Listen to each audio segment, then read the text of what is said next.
जी बोलते कि हे पर्वतराज हिमांचल, आपकी पुत्री महाराज, इसके कई नाम होंगे। कुछ लोग इसे उमा बोला है, कुछ लोग अंबिका बोला है, कुछ भवानी कहेंगे, कई सारे नामों का बोला। जैसे भगवान राम जी का नामकरण जब महाराज वशिष्ठ जी कर रहे थे तो कह रहे थे इनके कई नाम हो। भगवान कृष्ण के इनके नाम अनेक अनुरूपा। और भगवान कृष्ण का नामकरण जब गर्गाचार्य जी कर रहे थे तो भी यही कह रहे थे कि बहुनी संते नामानि रूपाणी च सुतास्यते गुणकर्मानुरूपाणि तान्यहं वेदनो जन। इनके महाराज कई नाम होंगे। ऐसे महाराज नारद जी कह रहे हैं कि ये देवी जी के कई नाम होंगे। अच्छा, बोले हाँ। बोले सब कुछ अच्छा अच्छा है महाराज, सारे लक्षण से संपन्न है, सभी गुणों से संपन्न देवी है आपकी बेटी है महाराज। हाँ, और इसकी कृपा से आपको बड़ा यश समाज में मिलेगा। यही तेजस पही पितु माता, सारे संसार में इसकी पूजा होगी। अच्छा महाराज, बोले हाँ। अरे वाह, लेकिन एक कमी है महाराज। नारद जी ने लास्ट में, ज्योतिष देखने वाले लोग लास्ट में फंसाते मामला जरूर। हाँ यार, आपकी कुंडली देख ली, हाथ देख लिए, पहले तो सारा वीआईपी चीज बताए, तुम्हारा ये होगा ये होगा ये होगा, बाद में थोड़ा हाथ आपका टेढ़ा करेगा।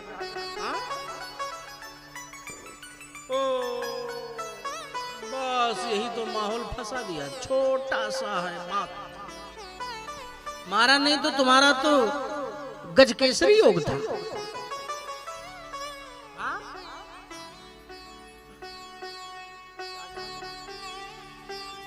तुमको तो महाराज मुख्यमंत्री बनना, ये थोड़ा सा देखो तो कोई भी यही तो।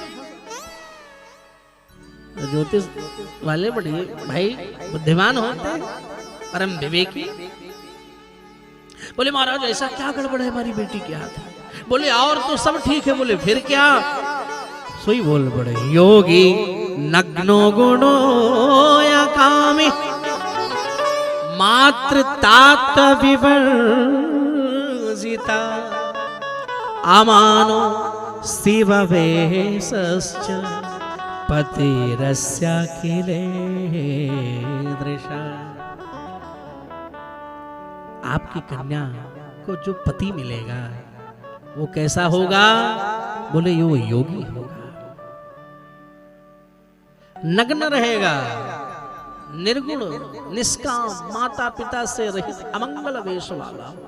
योगी नग्नो अगुणो अकामी मात्र तात्र विवर्जिता अमानो शिव वेशश्चा पतिरस्याखिले दृशा। अगुण अमान, गोस्वामी जी भी शिव पुराण भी कह रहा हूँ, गोस्वामी जी भी रामायण में कह रहे हैं, अगुण अमान मातु पितु ही उदासीन सब संशया छीना। महाराज अब सोई मैना की धड़कन बढ़ गई। महाराज हमारी बेटी को ऐसा पति मिलेगा जो एकदम शमशानवासी है? बोले हाँ। बोले नहीं नहीं, हिमांचल जी कह रहे हैं सरकार कुछ उपाय, ये तो माहौल बहुत गड़बड़ मामला है। नारद जी बोले, कर रेखा ब्रह्मलिपिर नाम्रषा भवते ध्रुवम। देखो महाराज, हाथ की जो रेखा ब्रह्मलिपि है वह झूठी नहीं हो सकती। फिर भी मैं एक उपाय बता रहा हूं। मैंने इसके पति ने जितने भी दोष गिनाए, ध्यान देना मेरी माँ मेरे भाई, नारद जी की बात। नारद जी कह रहे हैं इसके पति में हमने जितने भी दोष गिनाए वो सब दोष भगवान शंकर में है। किसमें है? भगवान शंकर में है, घटित हो रहे हैं। अगर इसका विवाह भगवान शिव से हो जाए तो वो दोष भी गुण में परिवर्तित हो जाएंगे मेरे भाई बहन, क्योंकि भगवान शिव सामर्थ्यवान है और सामर्थ्यवान आपको कोई दोष नहीं होता है।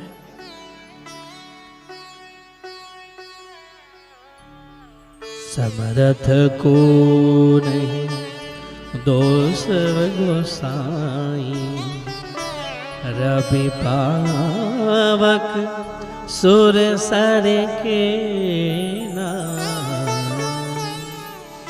अच्छा महाराज बोले, हाँ हिमांचल बोले सरकार, भगवान शिव तो निर्विकार है, उन्होंने तो माता सती से प्रतिज्ञा की थी मैं तुम्हारे अतिरिक्त किसी दूसरी स्त्री का वर्ण कभी नहीं करूंगा, फिर ये कैसे हो? नारद जी बोले, हे पर्वतराज हिमांचल, ये सती ही आपके यहाँ तो पार्वती बनकर के प्रकट हुई है, आपकी ये पुत्री ही पूर्व जन्म में सती के रूप में दक्ष के यहाँ प्रकट हुई, और अब वही पुनः सेव समुत्पन्न तव गेहे अंबिका शिवा पार्वती हर पत्नीयं भविष्यति न संशय। नारद जी इस प्रकार से कहकर वहां से चले गए। मैना एकांत पाकर, माताओं की आदत होती है जब एकांत मिला तो हिमांचल को बुलाया था। क्या बात है महाराज, हमें नारद जी की वचन समझ में नहीं है। मैं तो कहती हूँ कुछ भी हो, जो धरु बरुकुल होई नूपा, करें विवाह सुतानुरूपा। हमारी इतनी सुंदर बेटिया और मैं से वैसे थोड़ी ना किसी के साथ विवाह करें। महाराज अच्छा दूल्हा ढूंढो। अच्छा बोले, हाँ हिमांचल कहते हैं देवी नारद जी के वचन कभी असत्य नहीं हो सकते। आप अपनी पुत्री को शंकर जी के लिए तप करने की शिक्षा दीजिए। इधर माता पार्वती ने रात्रि में एक स्वप्न देखा।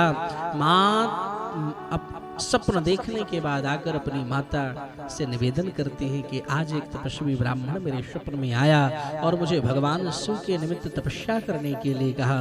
मैना जी ने स्वप्न की बात हिमांचल जी को बताई तो महाराज हिमांचल भी बोले कि हमको भी यही स्वप्न आया है। अच्छा महाराज बोले, हाँ तो भगवान शिव की तपस्या के लिए हिमांचल, और इधर इनकी तपस्या तो चल ही रही है, इधर भगवान शिव तपस्या के लिए हिमांचल आए। तो हिमालय जी से वार्तालाप हुई। अध्य में सफलम जन्म सफलम जीवनम। हे प्रभु, आपके आने से आज मेरा जन्म सफल हो गया, मेरा जीवन सफल हो गया। प्रभु आज तो मेरा सब कुछ सफल हो गया। शिव जी कह रहे मैं यहाँ तपस्या करने आया हूँ, इसीलिए ऐसा प्रबंध कीजिए कि कोई यहाँ आ ना सके। हिमांचल जी कहते हैं प्रभु मेरी आज्ञा से आज से कोई भी गंगा अवतरण नामक मेरे शिखर पर नहीं जाएगा। प्रभु बस मेरी पुत्री आपकी सेवा करने के लिए लालायित है, अगर आप आज्ञा करें तो समझ रहे हैं, अपनी सेवा में रख ली।